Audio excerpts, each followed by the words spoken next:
तो भाई लोग, आज हम बात करने वाले हैं लुकिज्म के चैप्टर नंबर 284 के बारे में। और अगर आपको आज की वीडियो थोड़ी सी भी अच्छी लगे तो चैनल को सब्सक्राइब और वीडियो को लाइक जरूर से कर देना। आज की वीडियो की शुरुआत में हम देखते हैं गन को, जिसके हाथ में अभी येना होती है। और ये देख के जो हमारा एली होता है उसका खून खौल गया था, बट उसके बावजूद भी अभी हमें यहाँ पे बहुत ज्यादा शांति नजर आ रही होती है। ना ही खून खराबा, ना ही कोई शोर शराबा। गन कहता है, क्या ये छोटी बच्ची वही है जो तेरी और उस लड़की की बेटी है? छोटी सी प्यारी सी नन्ही चीज। और अभी हमें पता चलता है कि यहाँ पे शोर शराबा क्यों नहीं हो रहा होता, क्योंकि एली जैंग पहले से ही गन के जूते के नीचे होता है। हालांकि एली ने कोशिश करी थी गन को मारने की, जो कि हमें दिखाया नहीं गया है, बट एली की कोशिश बिल्कुल नाकामयाब रहती है। गन कहता है, तू कितना बड़ा बेवकूफ है जो इस सिचुएशन में मुझसे फाइट करने के लिए आ रहा है। पहले ही ओली वैंग के साथ फाइट करके तू काफी ज्यादा थक चुका है। बेवकूफ कहीं का।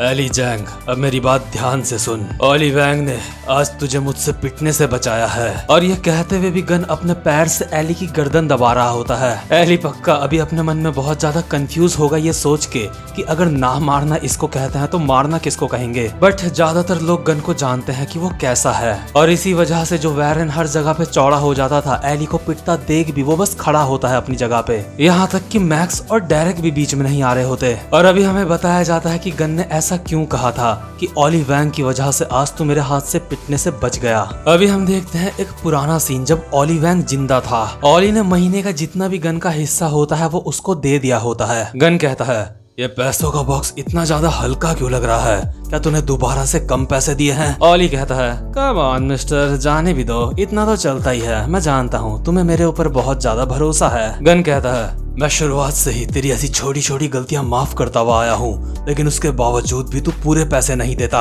अगर तेरी जगह एली जैंग होता तो वो सारे के सारे पैसे समय पे दे देता, और साथ ही साथ में अपने लिए भी काफी सारे पैसे बचा लेता। ओली कहता है, मिस्टर, आप मुझे अभी ये बात बोल तो रहे हो, लेकिन मुझे बताओ, जब मैं भी चला जाऊंगा, मैं भी आपके पास नहीं रहूंगा, तब आप क्या करोगे? गन कहता है, अगर तू चला गया तो मैं हॉस्टल गैंग बी के पास जाऊंगा और उनसे पैसे वसूल करूंगा।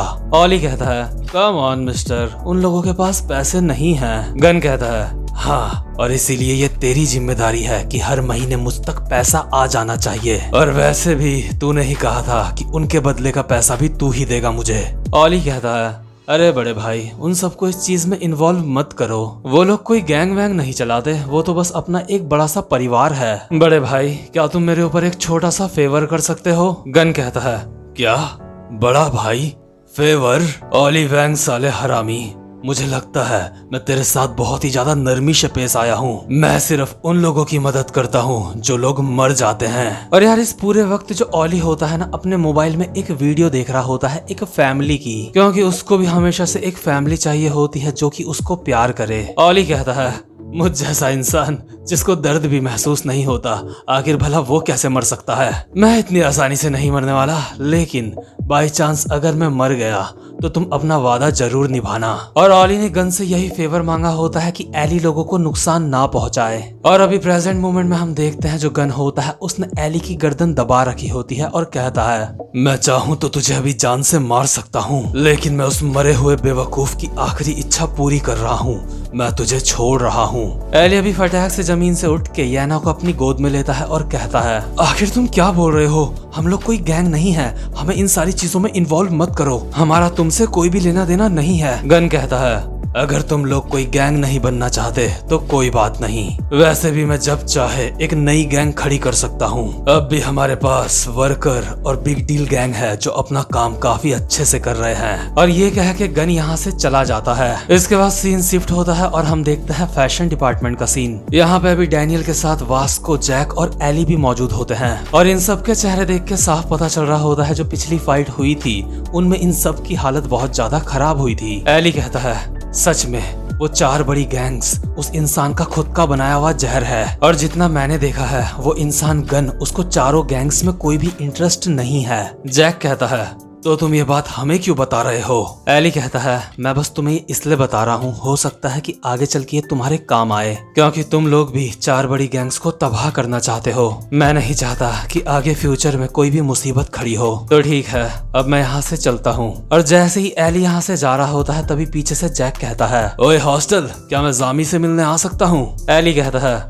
उसका नाम जामी नहीं है, उसका नाम याना है। और हाँ, तुम कभी भी आ सकते हो, मैं तुम्हें अपने पूरे परिवार से मिलाऊंगा। इसके बाद हमें डैनियल की वॉइस ओवर आती है। डैनियल कहता है, एली जैंग ने हमें सब कुछ बता दिया, जो भी उसके और ओली वैंग के बीच की कहानी थी। वो सब कुछ सुनने के बाद हम में से किसी को भी समझ नहीं आ रहा था कि आखिर अब हम क्या कहें। भले ही एली हॉस्टल गैंग का बिग डैडी है, लेकिन हमारे लिए अब भी कुछ भी नहीं बदला है। हमारे लिए एली ब्यूटी डिपार्टमेंट का एक स्टूडेंट है जो हमारे ही स्कूल में पढ़ता है। इसके बाद जो जैक होता है वो हॉस्पिटल जाता है जोहान शियोंग की मदर से मिलने के लिए। जैक कहता है, मिसेस शियोंग, मैं यहाँ पे आ गया हूँ। जोहान की मदर कहती है, अरे जैक बेटा, ये तुम हो ना? मैं तुम्हारी आवाज सुनते ही पहचान गई थी बेटा तुम्हें। ये कितनी हैरानी वाली बात है, मेरी आंखें बिल्कुल काम करना बंद कर चुकी हैं, लेकिन मुझे मेरे कानों से बिल्कुल सही सुनाई दे रहा है। डॉक्टर्स ने मुझे कहा है कि अब मेरी देखभाल के लिए मुझे किसी की कोई खास जरूरत नहीं है, इसीलिए अगर तुम्हें कभी जोहान मिले तो उसको कहना कि मम्मा बिल्कुल ठीक है और अकेली हैं, इसलिए प्लीज वो एक बार यहाँ मुझसे मिलने आए ताकि मैं उसकी आवाज सुन सकूं। इसके बाद सीन शिफ्ट होता है और हम देखते हैं एक पुराना सीन, जिस वक्त डैनियल लोगों की हॉस्टल गैंग के साथ फाइट हो रही थी। उस वक्त डैनियल लोग आपस में ही फाइट करके इतना ज्यादा थक गए थे कि सारे के सारे अभी जमीन में पड़े होते हैं, और इसी बात का फायदा उठाने की कोशिश करता है जिनजैंग। जिनजैंग कहता है, इससे पहले कि हम वर्कर गैंग में जाएं, यहाँ पे हमारे जितने भी अधूरे काम हैं, हमें उन्हें पूरा करना पड़ेगा। तो चलो जे हाई स्कूल की कहानी यहीं पे खत्म कर देते हैं। और जिनजैंग इन अधमरों को पूरा मारने के लिए बस आगे बढ़ ही रहा होता है, लेकिन तभी अचानक से यहाँ पे जोहान आ जाता है और जिनजैंग के एक रैपट मार के कहता है, साले हरामजादे, यहाँ से दफा हो जा। जिनजैंग के भी एक रैपट में ही खून निकल गया होता है। जिनजैंग कहता है, बिल्कुल क्यों नहीं। और जिनजैंग अपने बंदों के साथ यहाँ से चला जाता है और कहता है, शायद अगली बार मैं ये काम पूरा कर दूंगा। और ये भी एक नोट करने वाली बात होती है कि यहाँ पे जिनजैंग लोग 4 लोग होते हैं जो कि अभी फुल अच्छी कंडीशन में होते हैं, लेकिन उसके बावजूद भी जोहान से चूं तक करने की इन पे हिम्मत नहीं होती। जोहान यहाँ से जाते जाते कहता है, जैक ली, अब हिसाब बराबर हो गया है, क्योंकि एक बार जैक ने भी जोहान को बचाया था जब उसकी फाइट गन से हो रही होती है। लेकिन जैक अचानक से उठ के जोहान के पास आता है और कहता है, भाई तूने खाना वाना खाया या नहीं? तेरी हालत बहुत ज्यादा खराब लग रही है, और ये तूने कैसे बेकार से कपड़े पहने हैं? भाई अपना ध्यान रखा कर थोड़ा, तुझे ऐसे देखता हूँ तो मुझे तेरी चिंता होने लगती है। लेकिन जोहान जैक का हाथ खुद से साइड हटाता है और कहता है, ये गैंग वैंग के लफड़े में पड़ना बंद कर, और यहाँ से चला जाता है। अभी जैक प्रेजेंट मोमेंट में जोहान की मदर को कहता है, आप चिंता मत करो, मैं उसको जरूर आपके पास लेके आऊंगा, क्योंकि हमारी दोस्ती का अंत इस तरह से नहीं हो सकता।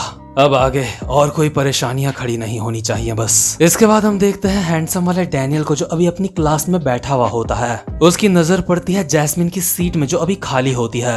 अभी हमें डैनियल की वॉइस ओवर आती है। डैनियल कहता है, तो आखिर में जैस्मिन वापस नहीं आई। मैं सोच रहा हूँ जो जैस्मिन ने जैक को कहानी बताई थी उसके पीछे का सच क्या है। और आपको तो पता ही होगा कि जैस्मिन ने जैक को क्या कहानी बताई थी, जिस वजह से जैक और डैनियल के पंगे हो गए थे।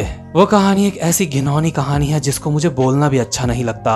अभी हम देखते हैं जैस्मिन के घर का सीन। जो जैस्मिन के फादर होते हैं वो जैस्मिन के ब्लैंकेट को अपने हाथ में लेके कहते हैं, ओ जैस्मिन, ये मेरी जैस्मिन का ब्लैंकेट है, मेरी प्यारी जैस्मिन। और यार जैस्मिन के फादर के हाव भाव देख के ना अभी मुझे जैस्मिन की बात थोड़ी थोड़ी सच लगने लगी है। शायद जैस्मिन ने जो बात जैक को बताई थी वो उसका एक काला सच था। इसके बाद हम देखते हैं अगली सुबह का सीन। जो मोटा वाला डैनियल होता है वो अभी जॉगिंग कर रहा होता है, और साथ ही साथ में हमें डैनियल की वॉइस ओवर भी आ रही होती है। डैनियल कहता है, तो हॉस्टल गैंग की कहानी अब खत्म हो चुकी है। ओली वैंग की मौत के बारे में सुन के मैं भी काफी ज्यादा हैरान हो गया था। हालांकि मैंने उस इंसान से कभी भी बात नहीं करी थी, लेकिन मैंने एली से उसके बारे में सुना था। मैंने सुना था कि किस तरह से ओली वैंग आजाद होने के सपने देखता था। मुझे लगता है मैं ओली वैंग की भावनाओं को समझ सकता हूँ, क्योंकि मैं भी उसी तरह से एक स्कूल लाइफ की नॉर्मल जिंदगी जीना चाहता हूँ। पक्का वो इंसान भी एक नॉर्मल जिंदगी की ही उम्मीद करता होगा। लेकिन जब से मुझे मेरा नया शरीर मिला है तब से एक नॉर्मल जिंदगी जीना मेरे लिए बहुत ज्यादा मुश्किल हो गया है। मैं अब अपनी लाइफ में ऐसी ऐसी चीजें एक्सपीरियंस कर रहा हूँ जो मेरे लिए हैंडल करना बहुत ज्यादा मुश्किल है। लेकिन मुझे मेरा नया शरीर मिलने से जो सबसे अच्छी बात हुई है वो ये है कि मेरे बहुत सारे दोस्त बन गए हैं। और इसकी बुरी बात यह है कि कहीं ना कहीं मैं एक अंधकार भरी दुनिया का हिस्सा बन चुका हूँ। यानी कि वो जो 4 गैंग्स का चक्कर है, मैं कहीं ना कहीं उससे इन्वॉल्व हो चुका हूँ। और अभी जो मोटा वाला डैनियल होता है, नहा के आता है और सो जाता है और इसके बाद अपनी हैंडसम वाली बॉडी में उठता है और अपनी हैंडसम वाली बॉडी में भी नहाते नहाते अपने मन में सोचता है, सच में मैं काफी ज्यादा डरा हुआ हूँ ये सोच के कि सच में कोई इंसान मर गया है। मैं इस 4 गैंग वाली बात से भी कहीं ना कहीं डरा हुआ हूँ। लेकिन इससे भी ज्यादा एक और चीज है जिससे मुझे डर लगता है, और वो ये है कि मैं नहीं चाहता कि मेरे दोस्त ये गैंग वैंग के चक्कर में पड़े और उनका हाल भी ओली वैंग की तरह हो। मैं अपने दोस्तों के साथ ऐसा कभी भी नहीं होने दूंगा। मैं अपनी इस बॉडी का इस्तेमाल करूंगा और ऐसा होने से हर कीमत पे रोकूंगा। और डैनियल अभी मस्त तैयार होके अपने घर से बाहर निकल जाता है और ट्रेन में बैठ के निकल पड़ता है अपनी एक खोज में। डैनियल अपने मन में कहता है, लेकिन ये गैंग वाले मामले से पहले एक और चीज है जिससे मुझे निपटना है। मुझे अपने इस रहस्यमय शरीर के बारे में जानना है। मैं अब तक अपने इस शरीर के बारे में कुछ भी नहीं जानता, लेकिन इस बार मैं जरूर कुछ ना कुछ पता करके रहूंगा। अभी मैं बस इतना ही जानता हूँ कि कागजों में मेरी इस बॉडी का नाम जेम्स ली लिखा है और वो चेयरमैन थे जिन्होंने वो पेपर्स बनाए थे। उन्होंने मुझे कहा था कि उन्होंने मेरी एक नकली पहचान बनाई है ताकि किसी को भी मेरे 2 शरीर के बारे में पता ना लगे। कम से कम उन्होंने मुझे तो यही बोला था, लेकिन मुझे उनकी बातों के ऊपर बिल्कुल भी यकीन नहीं है, क्योंकि जिस दिन चेयरमैन चोई मुझे मिले थे वो गुस्से में बहुत ज्यादा पागल हो रहे थे। उनको देख के ऐसा लग रहा था जैसे वो जेम्स ली की असली पहचान को छुपाना चाहते हैं। उनको देख के ऐसा लग रहा था जैसे वो चाहते हैं कि उनके काले राज के बारे में किसी को भी पता ना चले, और इसीलिए वो मुझे सच की तलाश करने से रोकना चाहते थे। मुझे लगता है सिर्फ चेयरमैन चोई ही हैं जो मेरे इस शरीर के राज के बारे में जानते हैं। जेम्स ली की पहचान उन्होंने कहीं छुपा रखी है जहां तक पहुंचना बहुत ज्यादा मुश्किल है। और अभी मैं जो जेम्स ली के बारे में कुछ भी नहीं जानता, बस एक ही चीज कर सकता है, और वो ये है कि जेम्स ली की असली पहचान का पता लगाना। लेकिन ऐसा भी हो सकता है जो कुछ भी मैं सोच रहा हूँ ये सिर्फ मेरी एक कल्पना है जो कि सच नहीं है। क्या सच में चेयरमैन चोई, मेरी ये बॉडी और जेम्स ली आपस में कनेक्टेड हैं? इससे फर्क नहीं पड़ता कि इतनी दूर आके भी अगर मेरे हाथ में कुछ भी नहीं लगा, अगर छोटे से छोटा कोई भी सबूत मुझे मिल जाए मेरे लिए उतना ही काफी होगा। और इसीलिए मैं एक बार दोबारा से इस जगह पे आया हूँ, जेम्स ली के स्कूल में। वैसे जब मैं आखिरी बार यहाँ स्कूल में आया था तो तब से लेके अब तक यहाँ पे कुछ भी नहीं बदला है। पिछली बार मैं अपनी यहाँ पे असली बॉडी के साथ आया था और मुझे इस गेट को टापना पड़ा था, और अभी डैनियल देखता है ये जो गेट होता है इसमें पिछली बार की तरह ताला नहीं लगा होता। डैनियल ये देख के बहुत ही ज्यादा हैरान हो जाता है और अपने मन में कहता है कि क्या इसमें ताला नहीं लगा है? लेकिन ऐसा कैसे हो सकता है? मुझे पूरा यकीन है जब मैं पिछली बार यहाँ पे आया था तो इसके ऊपर ताला लगा था। और डैनियल भागता हुआ जाता है स्कूल के अंदर ये देखने के लिए कि आखिर यहाँ पे चल क्या रहा है। और जैसे ही डैनियल अंदर पहुंचता है तो वो देखता है पिछली बार यहाँ पे जेम्स ली के नाम की जितनी भी ट्रॉफीज होती हैं अभी वो सारी की सारी गायब होती हैं। डैनियल इस जगह की दोबारा से अच्छे से तलाशी लेता है लेकिन यहाँ पे कुछ भी नहीं होता। डैनियल अपने मन में कहता है, लेकिन क्यों? आखिर ऐसा कौन कर सकता है? कहीं चेयरमैन चोई उन्होंने तो ऐसा नहीं करा। अभी जो यहाँ के दरवाजे होते हैं उनमें भी ताले लगे होते हैं, लेकिन जो डैनियल होता है लात मार के इस दरवाजे को तोड़ देता है। डैनियल अपने मन में कहता है, तो यही वो जगह है जहाँ पे चेयरमैन चोई ने अपने काले राज छुपाए हैं। और जैसे ही डैनियल जेम्स ली का लॉकर खोलता है तो वो भी अभी खाली होता है। लेकिन पिछली बार जब डैनियल यहाँ पे आया था तो जो इस लॉकर में एक फैमिली फोटो लगी हुई थी डैनियल ने वो ले ली थी। और ये बात सोच के अभी डैनियल को काफी ज्यादा अच्छा लग रहा होता है कि कम से कम उसके पास ये फोटो तो है। डैनियल अपने मन में कहता है, अगर उस दिन ये फोटो मैं ना लेता तो आज ये फोटो भी यहाँ से गायब हो जाती, बिल्कुल उसी तरह से जैसे कि यहाँ से सारी की सारी ट्रॉफीज गायब हुई हैं। क्या इस फोटो का जेम्स ली से कुछ लेना देना हो सकता है? ये फोटो बहुत ज्यादा पुरानी है, इसमें जो इंसान है ये जेम्स ली नहीं हो सकता। तो आखिर फिर ये इंसान है कौन? कहीं ये चेयरमैन चोई तो नहीं है? और यार ये जो स्कूल होता है ना यहाँ पे पूरी तरह से सन्नाटा होता है और साथ ही साथ में काफी ज्यादा अंधेरा भी। लेकिन तभी अचानक से डैनियल को किसी के चलने की आहट आती है और हम देखते हैं थोड़ी सी ही दूर में एक अंधेरे में बंदा खड़ा होता है। ये बंदा कहता है, तो वो तू ही है जिसने ये फैमिली फोटो ली थी। वेल, क्या तुझे जेम्स ली के बारे में अब तक कुछ पता चला? Daniel park. और जैसे ही डैनियल इस बंदे के ऊपर टॉर्च मारता है तो हम देखते हैं ये और कोई नहीं बल्कि होता है गन। और इसी के साथ ये वाला चैप्टर भी यहीं पे खत्म हो जाता है। और इसका जो नेक्स्ट एपिसोड है उसका नाम है डैनियल पार्क वर्सेस गन, यानी कि वो फाइट जिसका आप सबको बेसब्री से इंतजार था। तो भाई लोग फाइनली अब नेक्स्ट एपिसोड में मजा आने वाला है, इसलिए मुझे थोड़ा सा मोटिवेट करने के लिए इस वीडियो को लाइक जरूर से कर देना। और अगर आपने बेल आइकन को अब तक प्रेस नहीं करा है तो बेल आइकन को भी प्रेस कर लो ताकि किसी भी वीडियो का नोटिफिकेशन आपको मिल जाए। तो अब मैं मिलता हूँ आपसे अपनी नेक्स्ट वीडियो में, तब तक के लिए गुड बाय।